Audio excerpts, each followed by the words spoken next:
President Trump in Philadelphia this evening on his way to the NCAA Wrestling Championships. White House correspondent Mike Carter is standing by with the very latest. There you are, Mike. I see the Trump's plane in the background. Some exciting stuff. Yeah, Lydia, this is what we call a dream live shot in this business. The president here at his local country club in Bedminster, New Jersey, just a few miles away from here. He'll be arriving here within the hour. He won't be alone heading down to Philadelphia tonight. He'll be joined by Elon Musk, Senator from Pennsylvania, Dave McCormick, and Jim Jordan.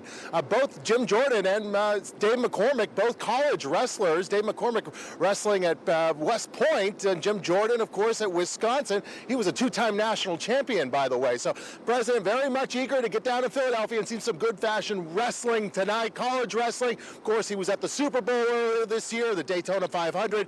And Donald Trump is well, he likes his sports, doesn't he? But there's a lot of news coming out of the Trump administration. Here overnight, the president announcing that more deportations are on the way when it comes to the Trump administration, now revoking the legal status of 530,000 Cubans, Haitians, Nicaraguans, and Venezuelans. Caroline Levitt saying about the administration's move, these are the 530,000 illegal migrants that Joe Biden flew into the United States on the taxpayers' dime. They're welcome to self-deport using the newly repurposed CBP Home app. And those migrants will have until April 24th before the federal government starts making that happen. Overnight, President Trump issuing a memorandum rescinding security clearances and access to classified information for several high-profile individuals.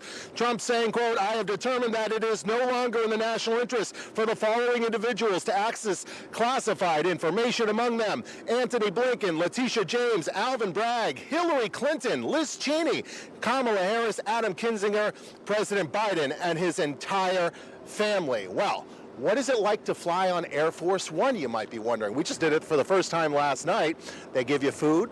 They give you M&Ms with the presidential seal on it, by the way, Lydia. And if you don't like milk chocolate, well, they have peanut M&Ms as well. I'm going to step out of the way real quick.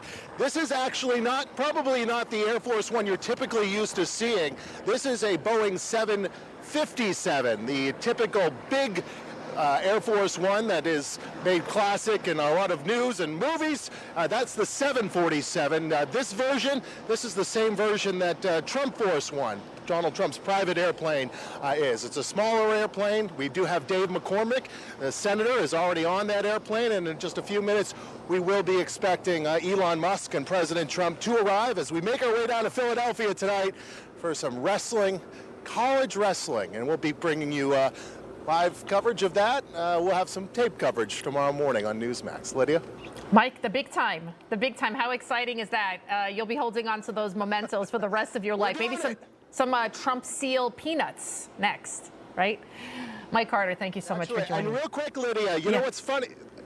Sure thing. No, go. Say what you want to say. Real quick, what's funny on Air Force One, you know, when you're typically going to the airport, you get on, they give you the whole spiel about the seat belts and the gas masks. Not the case here. You get on that airplane, as soon as everyone's on, within 2 minutes, that thing is taking off. We were on the runway down at Andrews Air Force Base last night. It was incredible how quickly that airplane took off. They didn't have you put your phones on airplane mode as well. So pretty interesting stuff. We're going to be getting out of here within the hour. Very exciting stuff. All right. Thank you so much for joining us, Mike. All right.